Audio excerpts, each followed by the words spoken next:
My name is Lori Jones. I'm president and CEO of Avocet Communications. This is our humble abode. I was told to stand behind the podium, which is about as tall as me. I don't know why I need to stand behind it right now, but I'm just following directions. Okay, there we go. But nonetheless, we are so excited to have everyone here today. This is our first ever EmpowerU discussion and program that we're implementing after being involved in Longmont Startup Week for now 9 years. One thing that was always kind of crying at us was the fact that it was 1 week and no continuation. So what we started to do was push out more content last year after the event. We reshared all of the speaker information and that sort of stuff, but we're all like just really itching to be able to be with one another and be in person again. So we decided to take that one step further. And so each quarter we will be pushing out 2 in person, and there are people online as well, EmpowerU sessions. And then the third month will be just a little get together and party. So no formal presentation, but just more of a networking event. So again, welcome. We're really excited to have you here for the first Empower Year. And I'm really excited to have DaveTaylor here. So DaveTaylor is a bit of an icon in Boulder County. He was probably the first ever influencer in the world. He started Ask DaveTaylor well over 20 years ago. And you guys will all have that chance today to ask DaveTaylor questions in person, which most people don't have the luxury of doing. He's going to talk today about how to talk about your business, really how to pitch your business, whether it be to the investment community, an employee, whatever it might be, but really getting down to the nuts and bolts of pitching. So without further ado, welcome, Dave. Well, thank you. And I'll adjust this differences in altitude. So when everyone came into the room here and started talking, you faced that fundamental challenge that every entrepreneur does, which is someone says, "Oh, what do you do?" And you immediately froze and said, "Oh my God," right? So you're at a meetup and everyone's going around the room and introducing themselves. How often do you get this clutching anxiety? It's just like, oh my God, I mean, am I going to sound like some egotistical jerk? Or am I going to like stall out and not know what to say? Or am I going to say, I just do stuff, right? So it turns out that I've been in the entrepreneurial community for a really long time. I won't actually name any amounts of time, but people who are entrepreneurs are often really shy and embarrassed about talking about their business.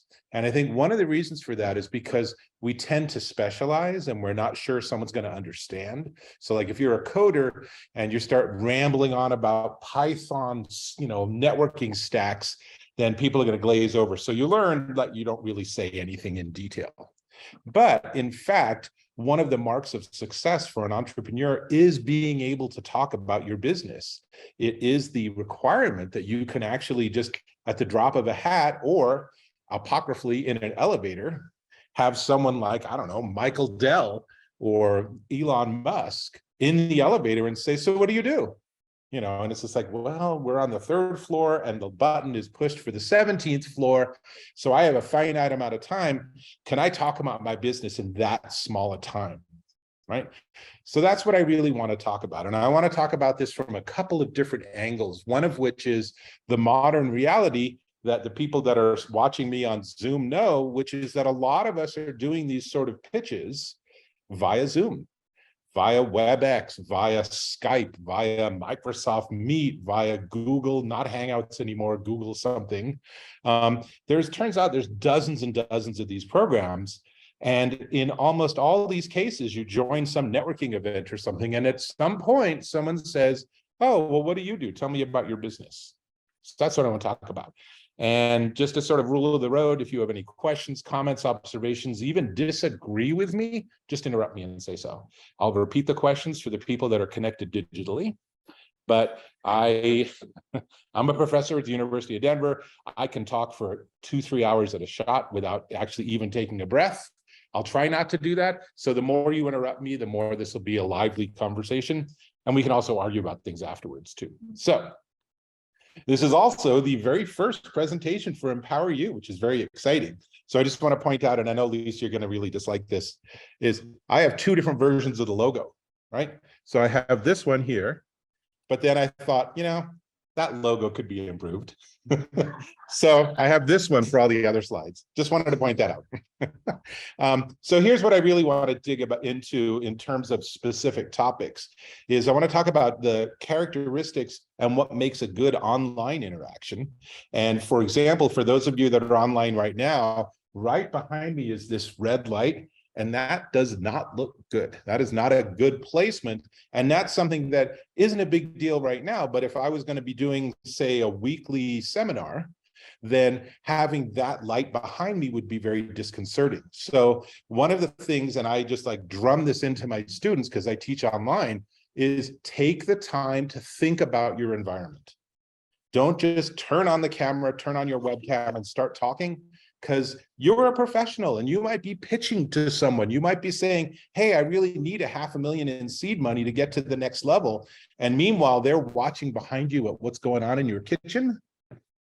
Probably not optimal. So we're going to talk about that. And then I'm going to talk just a little bit about presentation slides, and hopefully I demonstrate that in my slides. I am a fan of simplicity. I have done presentations where I've literally had a single word per slide, and that's all I show. And the reason I think that that's really important is because people have a tendency to put everything on their slides. And I understand it from the perspective of maybe being a little stage shy or a little anxious, where it's like, well, you're not going to forget anything if all your sentences are right there, but they make for bad slides. So one of the things you can do is Keynote and PowerPoint and Google Slides, all of them have separate sections where you can keep notes that only you see that remind you, here's what you need to say on this slide. Way better way to do that.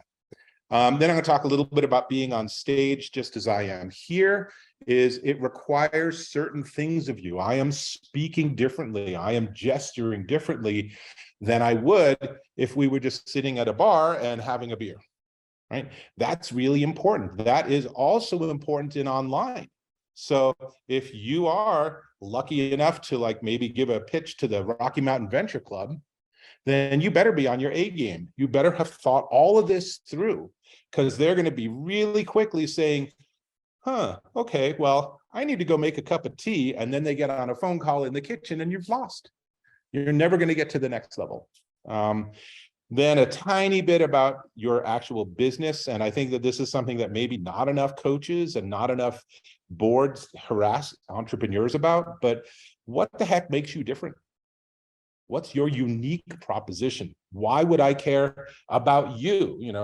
You're going to open up a bar in downtown Longmont. Sweet. How many bars are already in downtown Longmont? What's going to make you different? Right? And then finally, we'll get into some storytelling stuff, which is near and dear to my heart.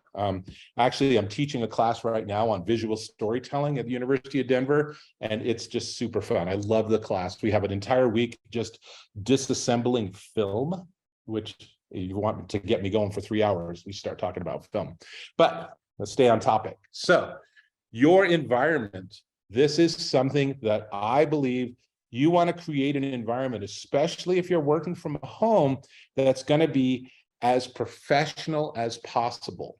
So I also work with E4All, which is an entrepreneurial sort of incubator group here in Longmont. They started on the East Coast. They have a large Hispanic presence and everything. And it's smaller businesses wanting to get to be bigger businesses. And one of the things that I talk to them about is, you're an entrepreneur, that's great. You're working out of your kitchen, that's fine. People have to do that. At least put a sheet behind you on the wall. Take away all those distractions.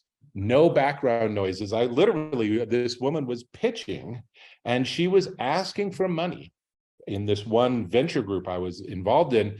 And as she was talking, her daughter kept coming in and saying, what is that? I don't like that camera's on. I don't like that I'm on camera. And it's just like, I'm sorry, put your kid in front of the movie the one time in their life, whatever it is. If you're trying to be professional, be professional. No distracting images, virtual backgrounds, if it's something really understated, but If your virtual background is like a live stream of surfers in Maui, then I'm sorry, I'm going to be watching the surfers and I'm going to totally tune out what you're saying. You know, that might be what your intention is, but again, it's like so many things, you know, you want the attention to be on you. And I'm going to keep reinforcing that. So I guess having this be part of EmpowerU is entirely appropriate because you are the center of all of this. And you need to set up a situation to be that way. So dress simply, dress professionally. You know, if you want to show people that you have great goth wardrobe, cool. This might not be the moment to do that unless you're opening up a goth bar and this is proof that you are actually part of that space.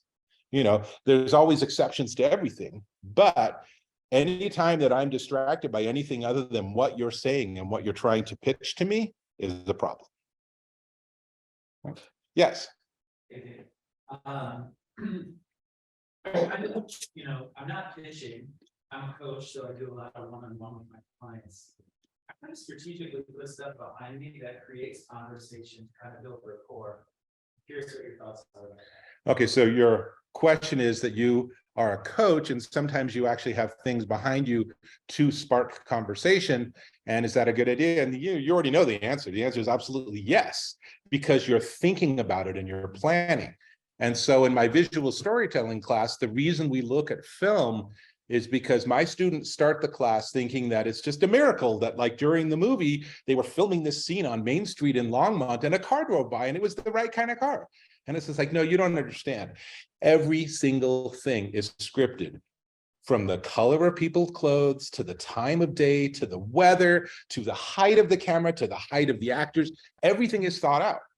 So if you're doing the same thing and you're doing it through Zoom or something, then you're doing it right. Because you're not saying, there's a bunch of stuff around me, whatever. You're saying, there's a dog barking at me, but that's part of what I want to talk about. Right. And the best speakers, when you watch like a world-class speaker on stage, weird things can happen and they just roll with it and keep talking and they incorporate it. You know, so if you're someone like Tom Peters and someone just like throws an apple at you, you're going to be like, okay, so let's talk about this apple. Let's talk about that gesture. Let's talk about what's happening here. And it's like, wow, was that a plant? Because you did that so well. You know, and that's the level I think you need to try to attain. Now, it's not easy. I'm not saying everyone should be the, next Tony Robbins, but you could certainly think through, maybe what if you have a recording, go back and watch the recording and ask, did I actually stay on topic? If I wandered off with some sidetrack, was it relevant? Did it tell a story? And then there's the technical side of this. So you look at this picture on here and you think, oh, this dude's got it nailed, right?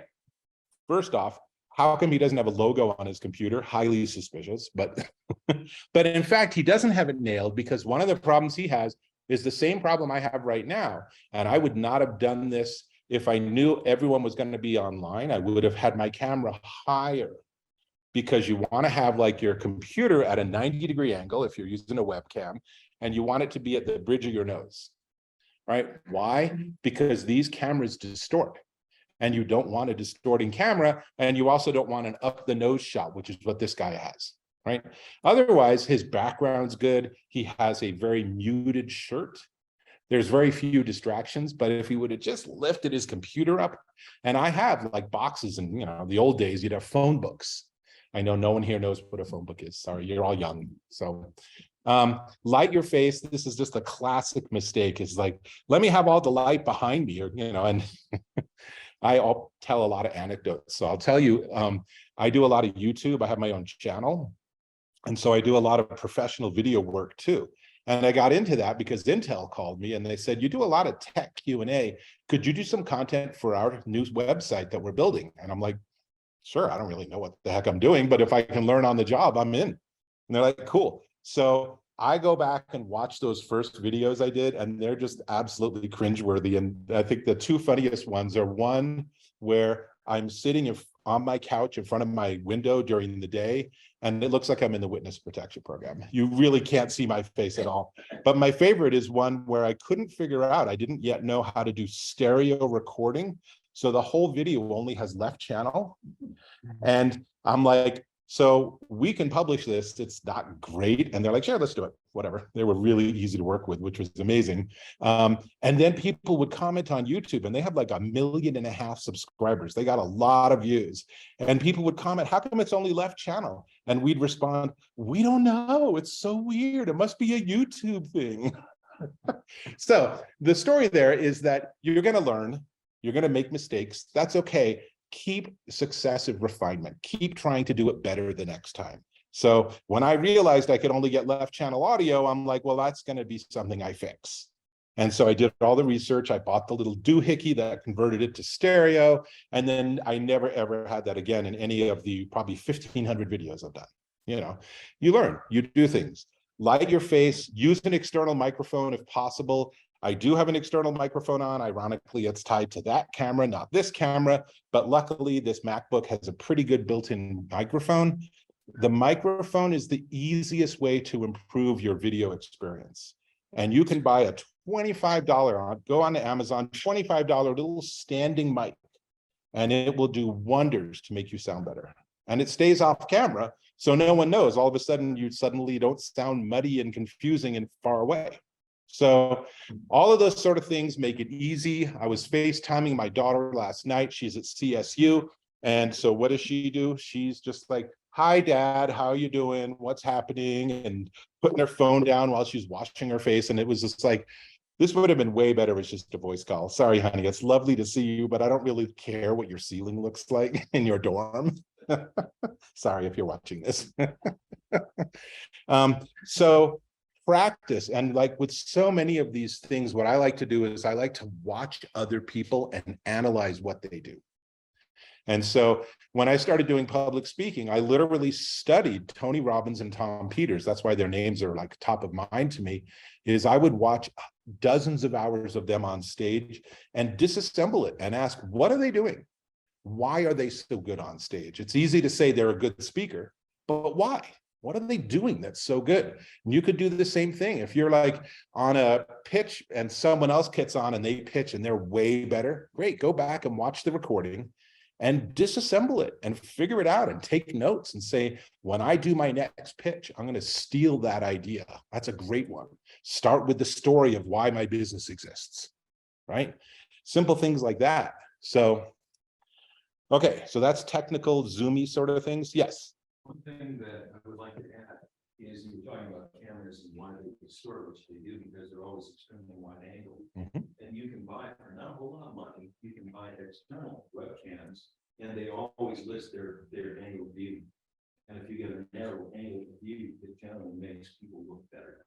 Right. So the observation was that a lot of the built-in webcams on computers tend to have a wide field of view because they're wide angle and you get more of the edges like this one does. Let's see, I guess it's like here and here is about my edges. But you can buy an external webcam again for like $25, $30, $40. And they have like 4K webcams for $40. And it will dramatically improve everything. And you can pick it by its field of view and just pick one that's a narrow field of view, which is going to cut way down on that distortion if that's something you're concerned with. And that might be something where, let's say you're a model and you have to actually audition via Zoom. Well, you don't want any distortion at all. You want to get that dialed in as perfectly as you can, because you don't want the person on the other end saying, it's not really the look we have. You know, we're not looking for someone who looks like you, sorry, which probably is going to happen anyway, separate conversation. But yes, there is a small investment you can make to dramatically improve things. Same with lights. You don't need to buy these fancy studio lights. You can literally, I've done live video from like hotels in Las Vegas where I've just moved all of the lights, taken the lampshades off. I had one where I had a light on a chair on the bed. It was the most precarious lighting ever. But when I looked at it on the camera, it was like, that's exactly where I wanted that light, so that it wouldn't have like scary shadows on my face. And I always figured that if they do monitor the rooms in Vegas, which I don't think they do, then they were probably like, let's make sure 2705 fixes that, or we'll be billing them for all these strange things they're doing. But it's Vegas, so I'm sure the rooms around me were doing much more strange things. So other questions? I don't have any way to get questions from people online, so you'll just have to hold on to those questions, I guess. So let's talk about slides just for a minute or two. Simplicity, simplicity, simplicity. Look at your slides, look at your presentations, and just make them easier. Make them less complex, high contrast, not super complicated. And remember that zooming in and having a component of something can be far stronger than showing the whole thing. So I had a colleague I was working with, and they wanted to talk about their financials. And their original slide was just this huge spreadsheet. And it was so detailed that it was just impossible not to get lost trying to understand what it was. And I'm like, why don't you just zoom way in so we see like 5 cells? And we still know it's a spreadsheet because we all recognize them. But now I'm not having a complex background, and I can look at it, spend the 15 seconds trying to figure out what it is, and then get back to the presentation. And I did exactly the wrong thing when I started out giving talks. So I used to work at HP Labs in Palo Alto, and I remember the first talk I gave, we were using slides, right? So I went to the graphics department and I said, I want my slides to have like flaming letters and just look super cool. And they're like, okay, sure, we work for you. And the slides looked really cool, and no one remembered anything about my presentation. They just remembered that they were like flaming letters. And it's just like, yeah. So that's the same thing for transitions. You'll notice that I have literally no transitions. I don't do anything fancy. I don't have bullet points zoom on as the slide goes on.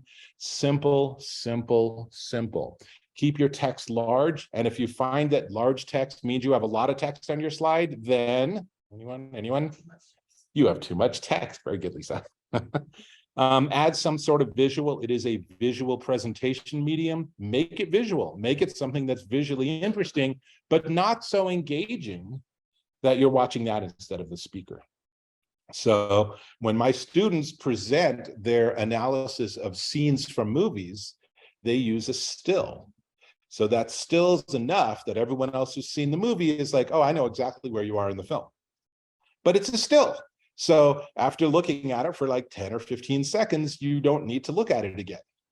So then you can shift your focus back to the speaker. I already said off-screen notes. That's a big one. A lot of speakers, a lot of my students, for example, get very anxious about speaking. And I get it. I've been there. I've been walking on stage feeling this, and I'll tell you, a lot of professional speakers throw up before they give presentations. They get this spike of nervousness, and then they get on stage and they're fine. A lot of actors do that too. A lot of stage productions, right? That's okay. But make sure that if you're using your slides to cue you on what to say, that you're not getting lost in your notes and now presenting your notes to the people in the audience, right?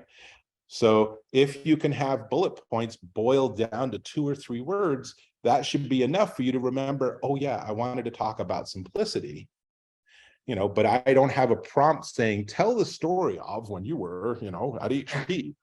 And I will say, if you're worried about how many slides you have too many. So if you look at how I'm doing this, I'm spending 2, 3, 4 minutes per slide. So that means if I'm giving a half-hour talk, then that's what, 6 slides, right? People go nutso with slides. And then they're like, go, go, go, go, go. I have to keep up because I'm running out of time and I'm running, and all this is happening. And so especially if you're doing like a pitch to a venture group, I worked with venture companies out in Silicon Valley, and we would literally just have a little clock. And it would be like, you know what, you've run out of time, keep talking, but I'm pretty sure I got to check my email. And it's like, you blew it, So speed up your presentation, have space for talk, for questions, and have minimum slides, and then have notes on the side so you can remember, I don't want to warn people, I don't want to have it on the slide, but I really have to mention something about Avocet being such a good host, right?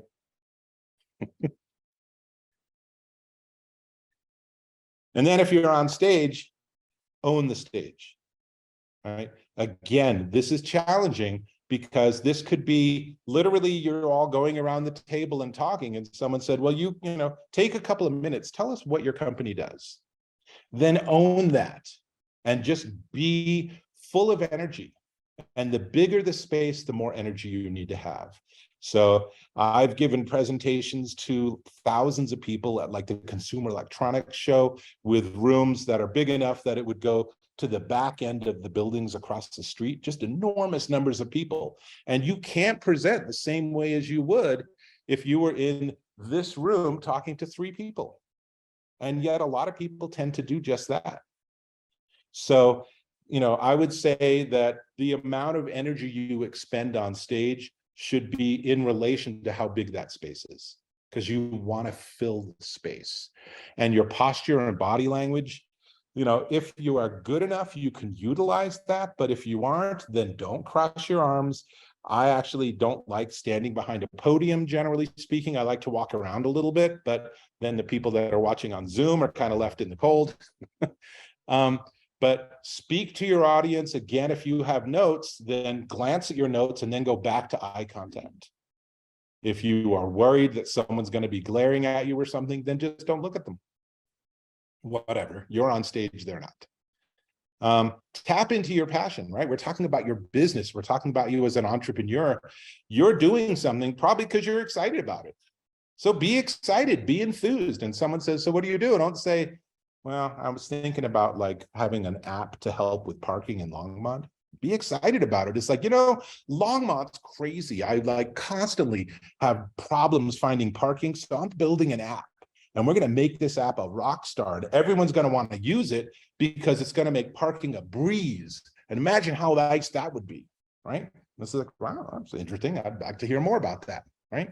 It's all up to you. You're the one on stage. Move around, stay loose. I don't know, you know, if you have to do all those sort of acting warm-ups, handle interruptions. Like I have had people ask questions, totally cool. If someone interrupts you, then what you don't want to do is say, oh, I lost my place. Hang on. And don't apologize. Don't ever apologize. If something goes wrong, and I learned this the hard way, it's a separate conversation. But if something goes wrong, it goes wrong. You know, if suddenly my computer dies, okay, well, we lost my computer, but let me keep, you know, running with these thoughts. Here's another thing I want to say, right? So a lot of this comes down to practicing. And what does it mean to practice giving a 60-second pitch at a networking event? It means going to a lot of networking events. And it also means as you're talking to other people, ask yourself, are they presenting their business well? And if so, what are they doing to make that a good presentation? You know, and if they're not, if literally 60 seconds after we talk, I have no idea what you do, what did they do wrong? What could they have done better? Right? Because that's how you learn. You learn by testing and trying and making mistakes and learning and trying to do better the next time. Right? So it's like musicians, right? So every musician, you'll see them and they'll be playing, they'll be jamming along, and then all of a sudden you'll see them go. And it's just like, what? I didn't hear anything. But they know they got something wrong. And it's just like, so don't shake your head, no. Just keep playing, and we'll just assume it's just like your today's interpretation of that song. And storytelling. So this should be no surprise given everything I've talked about, but it's really all about the story. Every business is about the story. It's not about the numbers. It's not about the technology. It's not about the money you've raised. It's about how do you engage with people as a person? And then you can build everything on top of that. So how do you tell a good story from a business perspective? You talk about problems and solutions. You talk about inferior solutions, right? So parking is a nightmare in downtown Boulder, right? So what I do is I take public transport, but that's kind of a pain because then I have to like completely change my schedule. Okay, so I've just gone through like 50% of this storytelling basics in those 2 sentences. And you're already probably saying, yeah, I totally get it. I agree. I never go to Boulder because parking is so hard, right? Talk about your superior solution. If you don't have a superior solution, what the heck are you doing? You know, I mean, it's like every filmmaker, like every writer, you should be really confident that you have a good solution. If you don't, and if you're not sure you're any better than anyone else, then it might be time to go back to the blueprint, back to the drawing board, back to your research, and say, what do I need to change so that I am better? that I do have a better option, that I am in a better location, I have a better menu, I have a better app, I have a better development story, whatever it is, right? But if you don't have something where you're excited and you have a great thing you can enumerate, then maybe you need to go back and ask yourself why that is. So I like to think of this as you're telling your best friend about your genius idea. Now, your best friend might be like, oh my God, it's Wednesday. Of course you have another genius idea, right? That's okay, because that's all something you can learn to sort of protect yourself from too, because not everyone's going to be excited about what you say. Someone's going to say, that's really stupid, just bike. You don't have to park, you bike. It's like, okay, but for the people that aren't biking, what are they going to do? I don't care. I'm a biker. I just care about bikes. Okay, so how do you deal with that kind of stuff, right? So you practice and you think about, what is the story? What is the problem? What's your solution? So that goes right into, and I know this is what you talk about a lot as a coach, right? What makes you unique? What do you do that no one else does? What problem do you solve? What makes you unforgettable as a business? How do you compare to your top competitors? You know, saying, oh, I want to open up a bar in downtown Longmont. It's just like, okay, well, I don't see you're going to raise much money for that. But if you then follow it up by saying, and I got these 4 really fun ideas, and I have this amazing chef lined up, and I actually have a, inside track on this great venue. Now it's starting to get interesting. Now you're starting to differentiate yourself, right? So not only what do you do, but what do you do better? And that should be part of your basic pitch. Who's on your team? Sometimes as an entrepreneur, your team might be people that you hire for specific tasks, right? Where you have contractors, or what do they call them now? Geographically distributed employees, right? Basically, everyone's a contractor. Everyone's a 1099. Some people might get some equity over time, but it's still a tiny little business, and that's totally okay. As long as you understand that you still need to deliver something better than everyone else. And if you can't do that, then maybe you should be someone else's employee rather than an entrepreneur doing your own thing. And these are all, it sounds a little harsh, but these are all the questions that like venture capitalists ask or angel investors ask, where it's just like, wait, so you want to do a parking app? Aren't there like 117 parking apps already out there? So what makes you different? Oh, I don't know. I didn't realize there were that many. Yeah, you're done, right? But if you say, I've studied all of them, and I can tell you they all have these 3 fundamental problems. And now they're going to be like, keep talking, I'm interested, right? So to pitch your business, you need to have some degree of self-confidence, but you more importantly need to really know your story and really believe your story and really have something cool. Maybe the majority of people that you'll pitch to will be like, I don't get it. Okay, you don't have to get it. I'm not necessarily creating a business for everyone in the whole world. So I posted something about the new Rolls-Royce EV that was introduced yesterday, $416,000. Thank you very much. And someone immediately posted like, oh, I'll stick with my Tesla. The dashboard's better designed. And it's just like, dude, you are not the target audience for that vehicle. If you think a Tesla is comparable to a Rolls-Royce, you're not the target audience. Totally fine. Love your Tesla. But your comment doesn't really make sense. So if I was introducing a luxury EV, I wouldn't be saying, well, let's make sure it stands up really well against the Nissan Leaf. Nissan Leaf's a totally respectable EV, but it's not in that same category, right? And do you empower your company or your customers, right? This is EmpowerU. We want to not just empower you as an entrepreneur, but you have to empower your customers to live their better life. Whatever that looks like, whatever you're doing, right? You want them to be more successful and happier and more fulfilled and a better work-life balance and raise more money and, I don't know, become president of the United States, whatever it is their goal is, right?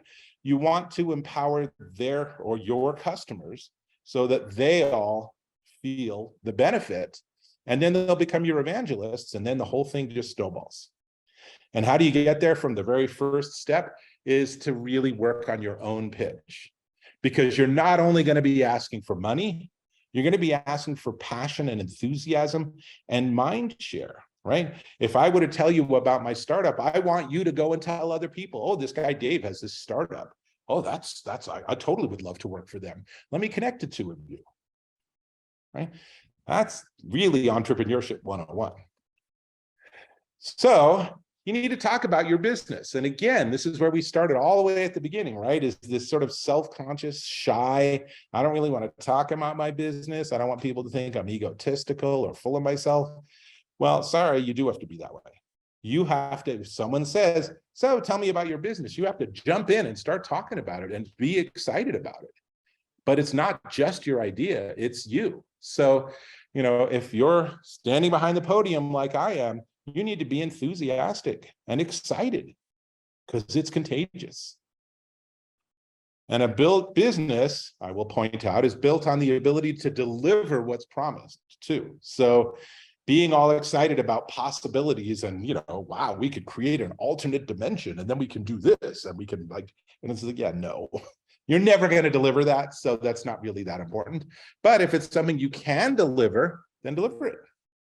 Know your numbers. If you're talking about a business and someone says, no one's going to buy a parking app, why would you do that as a commercial venture? Well, actually, you mentioned this one company, they make $74 million a year with people buying 99-cent apps. So I think you're wrong. And there is plenty of money in this space. I'm just making these numbers up. I have no idea. I have never paid for a parking app. But you need to know that. You need to know your segment. You need to know it, not just for potential investors, but possibly for partners, for joint venture, for people that might acquire you, for potential customers, right?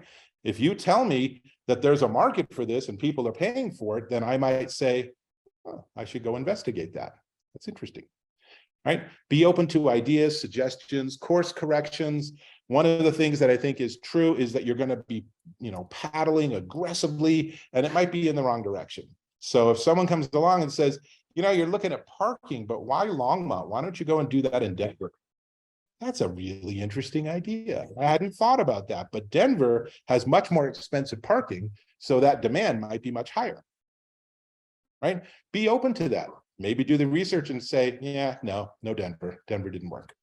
Too many competitors already, right? Have fun. If you can't enjoy networking and you can't enjoy talking about your business and yourself and why you're doing that and why you think it's important, then other people are going to catch and detect that, and they're going to be skeptical too. And I think that's it. So I do have a question in chat. So someone on Zoom did figure out that there was a way. Oh, nope, sorry, it's an intro from Jeff. Okay, so I do not, in fact, have any questions on there. You see that too. So one interesting thing that's happened is my cursor has vanished. So let's see what happens here. Oh, that was bad.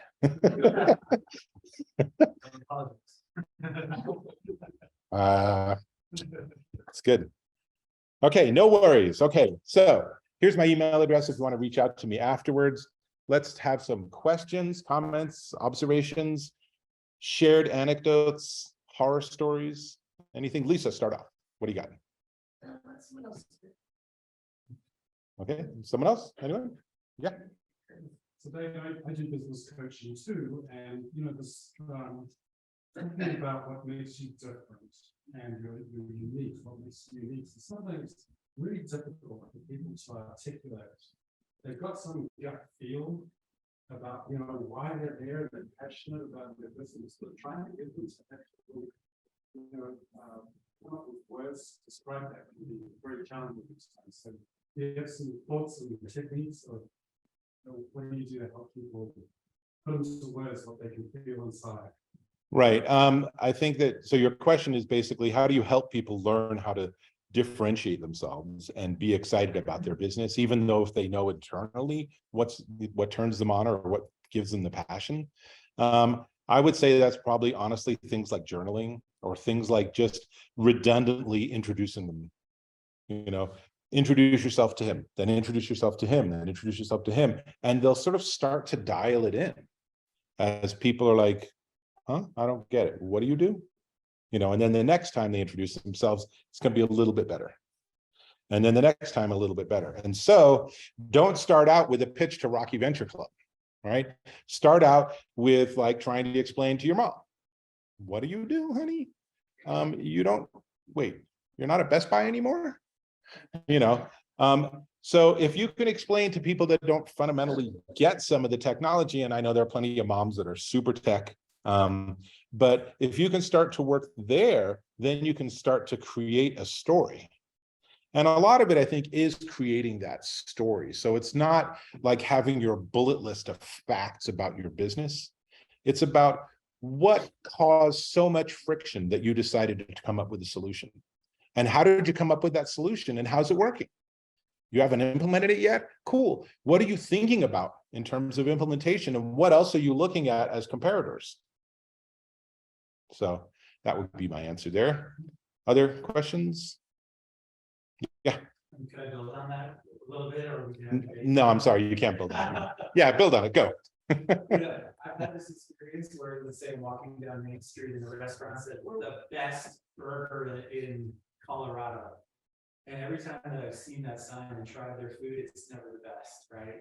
And so when I applied that to business, I came to the conclusion that somebody telling me how great they are really isn't very effective for me. But what I found is that when people are really good at describing the problem, so in your parking app situation, it's like, yeah, there's 100 other parking apps, but when I looked at all the other parking apps, none of them did X. Mhm. And then if you tell me about how you solve X, now I'm interested. So just in my experience, rather than starting with my differentiator, is starting with the problem that I'm solving that nobody else solves. Okay, I found that to be sure. very successful. Right, so the observation was that when you're walking down Main Street and you see a restaurant saying best burger in Colorado, odds are actually pretty good they're not the best burger in Colorado. And so maybe leading with your story or your problem statement works better than just immediately talking about how good you are. I would say that's 100% true.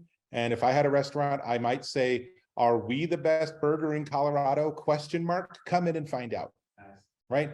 And that takes off a lot of that pressure. And yet it's just as intriguing, if not more so, where it's just like, well, you guys are confident, but you're also a little humble, you know? And I also feel like because you framed it that way, that maybe if I go in and I didn't have a great burger, you want to know about it, as opposed to you're just dumb, you don't know what a good burger is, right? It's like the arguments about Five Guys versus In-N-Out and things like that, where people just go nuts about like this religious war about what the best burger is. And it's just like, those are your comparators? Sorry, but okay.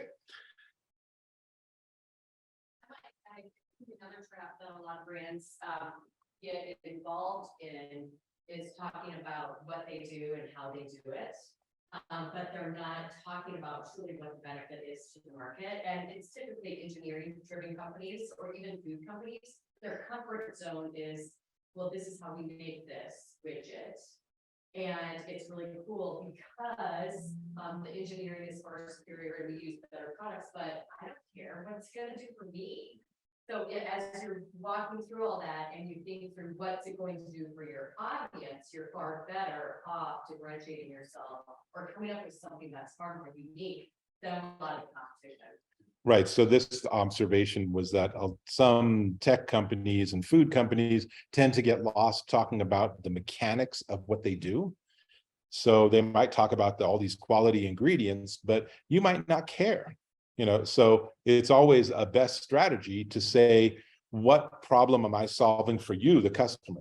And even if you're publicly traded, I'm sorry, the customer is not the stockholder. The customer is the person who's opening their wallet and buying your product. So what are you doing for them? So if you're a development house, then the question to be answering is, you have challenges getting things developed. We can do it and we can do it better. We have our own approach. We don't do scrums and we don't have all these cricket and rugby algorithms. We do it our own way, but we get it done better, faster, more accurately, and with better quality code. And I mean, 99% of businesses are going to be like, tell me more. Right? And it's not because you're immediately polishing your ego. It's because you're saying, here are the challenges people have. And we are working on solving those. So you immediately are going to identify with that. Dave, where do you you see most pitches go wrong? I mean, we've talked about so many great insights here, and all of them, are very, very important. But if you, after all these pitches that you've been involved in all these years, if there was one thing that 90% of people do wrong, what is it? Okay, so the question is, what's the one thing everyone does wrong in their pitch? I'm paraphrasing. But I would say not being able to clearly explain why they have something of interest. There's so many pitches where they start talking about the market. And so like, if you're an entrepreneur and you're talking to someone that's been investing for 25 years in startups, then they're going to understand your spreadsheet better than you do. So when you start saying, so we've done the projections, they're immediately, their BS filters already like flashing red. And they're like, you lost me. I'm done. Sorry. But if you can talk about the nuts and bolts of what you're doing and why it's better and how there's a problem and how you're solving it, and watch your time. I don't know how many presentations I've watched where the first even 5 minutes are them messing with technology. And this is like, oh, PowerPoint's not going on the projector. That's weird. Let me get that fixed. And this is like, you don't understand. You have my time right now. Tell me about your business. I don't care about your PowerPoint slide. I don't care that your computer's HDMI plug isn't working, right? I have watched companies flame out. And literally, by the time they actually start talking, you can see the investors are tuned out. They're like, if you can't do this, then I'm sure as heck not going to write you a check for $100,000 to get you to the next level. So I don't know that there's any one thing everyone does wrong, but I will say that a lot of people don't think through and practice and really nail down what's the problem and what's your solution. So you had a question too. Some years ago, I pitched an idea to a group in Boulder, and without going into specifics what it is, there was about 10 people in the group, and most people were fairly supportive. One guy was almost off the charts with enthusiasm, but there was this woman, she was in her late 30s, and she was openly hostile, and she almost crawled down my throat. I had no idea how to react to this. What do you do in this situation? So sometimes you can't help it. Someone, you've triggered them. Your brother was actually dating them 10 years ago and it ended badly. I mean, who the heck knows what's going to have happened, right? So if someone's really interrupting and really negative, then the way I handle that is it's like, I think you have some really interesting points, but can we just hold it till the end? So I really want to get to a lot of different people. So just hold your thoughts, and I'm happy to meet with you afterwards too, because I think I can address all of your concerns. And then at that point, then the onus is on them to be quiet. And if they continue to be harassing, then really it makes them look bad, not you. But yeah, the art of figuring out how to deal with interruptions is a tricky one. So I think you had a question? Yeah, Dave, as a veteran startup person and somebody that's been through numerous commercialization programs, I think the heart of it, of any startup, is really honing in on your unique value proposition. It's the value proposition, and startups should spend a lot of time on that and really hone their messaging. Right. So the observation was unique value proposition is super important, and you should spend a lot of time really nailing that down. And I absolutely agree. This is my whole penultimate slide, right? What makes you different? I don't care that you're going to be a PR agency. Hooray. How many PR agencies are there, right? Do you have a specialization?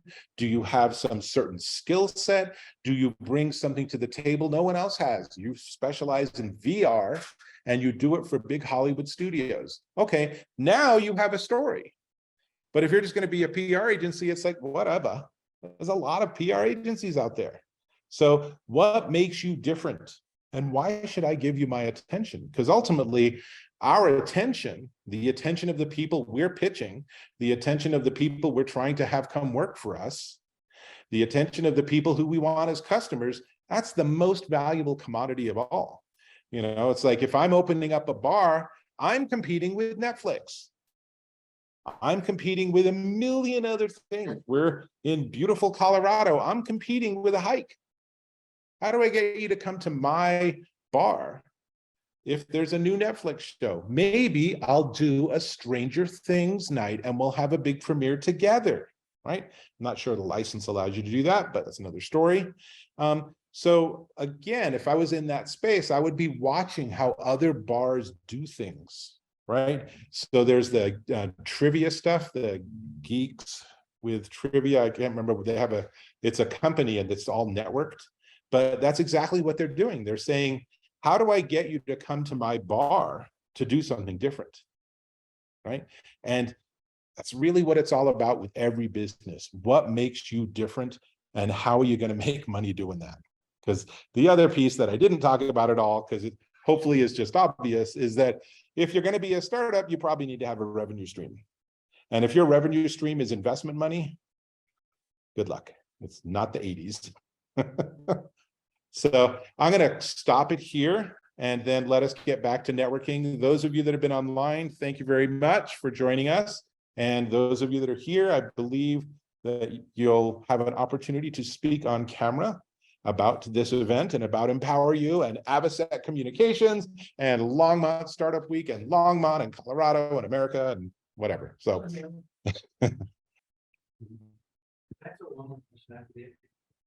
yeah, go. So, for those pitches that might be asking for dollars, Mhm. some are what we do, how we do it, and give support, others are asking for dollars. Is it that time in that 10 slide or less and 15-minute or less presentation that you should be laying out the detailed roadmap to success and what those dollars will do? Or is that time for who's interested in leading on it? So the question is, since we're still live on Zoom, the question is, if you have a chance to pitch and you're looking for money, how much of your pitch should be about the money? And I would say, depends on the audience, right? If I'm pitching to a group of sophisticated investors that know this space really well, then I might fairly quickly zoom through my content about my business, just enough so they understand what I'm going to do differently. And then I might talk about, here's my growth curve if I just grow organically. But if I can get an infusion of 500,000, then I do this, right? Real details of like, I'm going to hire this person and we're going to get this office. I think those are best for one-on-one conversations. You know, if you're getting into that level of detail in a bigger presentation, then what's going to happen is I think people are going to get caught up in the question of $7,000 a month for an office space for 4 people. What the heck? What kind of office are you going to get? And it's just like, that's not what you want them to think about. You know, so what you could say is you could say, I need $500,000 staged over 12 months as I hit milestones. And I have a plan that includes some hires and some facilities. And we're going to get a food truck and we're going to do this, I'm going to do that. And we're going to go to these 4 trade shows. I have a lot more detail if you'd like to sit down and talk about it. And with that, I'm going to turn off Zoom. Thank you.